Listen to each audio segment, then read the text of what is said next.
श्री शिवाय नमस्तुभ्यम दोस्तों, कैसे हैं आप। तो आप सभी का स्वागत करती हूँ मैं अपने यूट्यूब चैनल ब्लिशफुल निशा पे। तो आज हम इस वीडियो में जानेंगे पशुपति व्रत के बारे में।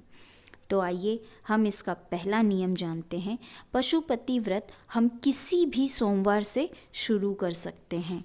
ये हो गया इसका पहला नियम कि हम इसे किसी भी सोमवार से शुरू कर सकते हैं। और इसका दूसरा नियम है कि जिस मंदिर में हम पूजा करके आ रहे हैं, दीप दान करके आ रहे हैं, हमें 5 सोमवार उसी मंदिर में करना है और अन्य किसी दूसरे मंदिर में नहीं।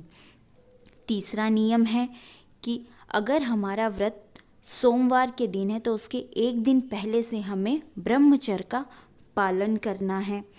और हमारा चौथा नियम है कि अगर आपका मासिक धर्म आ गया हो, आपको उपवास तो रखना है, आपको उपवास रखना है, पर वो मान्य नहीं होगा, क्योंकि आप उस टाइम सिर्फ मानसिक पूजा कर सकते हैं, शारीरिक पूजा नहीं कर सकते। और मान्य तभी होगा जब हम मंदिर में जाकर पूजा करेंगे।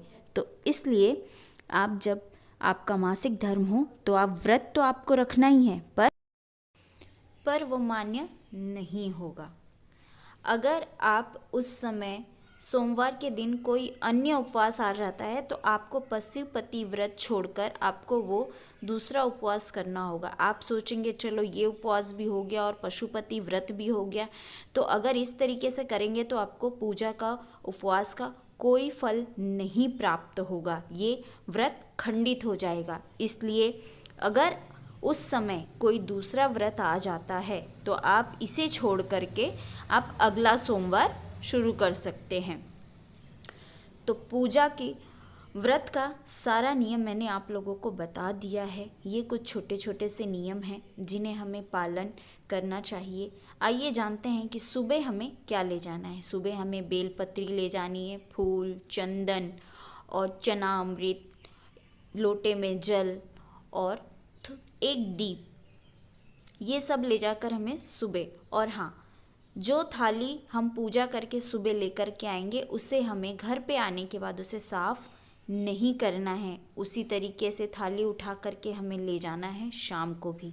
शाम को हम 6 दीपक लेके जाएंगे, 6 दीपक लेके जाएंगे और घर से कुछ मीठा बना के ले जाएंगे। ये मत करना कि बाहर से खरीद के ले आना। घर पर अपने हाथों से प्रसाद बनाइएगा और भगवान को अर्पण कीजिएगा। कुछ मीठा बना के ले जाना है। वहाँ पे 5 दीपक, 6 दीपक थाली से उतारना है और 5 दीपक को हम जलाएंगे, एक को नहीं जलाना है। वहाँ 3 कटोरियाँ रखेंगे और उन तीनों कटोरियों में बराबर मात्रा में हमें जो हमने मिष्ठान बनाया है वो रखेंगे और भगवान से अपनी मनोकामना कहकर उसमें से एक कटोरी उठा लेंगे। और जो दीप हमने नहीं जलाया ना, वो हम अपनी थाली में लेकर के घर वापस आ जाएंगे। घर वापस आने के बाद जब हम घर में प्रवेश करते तो जो अपने राइट तरफ, मतलब सीधे हाथ की तरफ हमें वो दीपक जलाना है। तो सीधे हाथ हमें वो दीपक जो हम लेकर आए हैं शिव जी के मंदिर से, वहाँ नीचे रख कर उसे जलाते हुए अपनी मनोकामना कहेंगे और अपनी सारी इच्छाओं कहने के बाद वो दिए को हम प्रज्वलित कर देंगे, जला देंगे।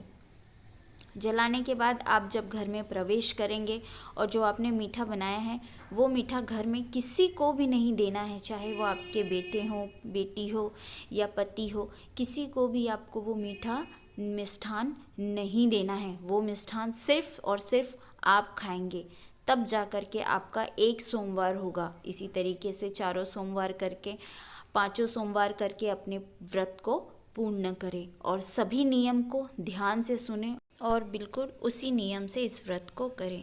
इस व्रत में आप फलाहार भी ले सकते हैं और एक टाइम आप भोजन भी कर सकते हैं।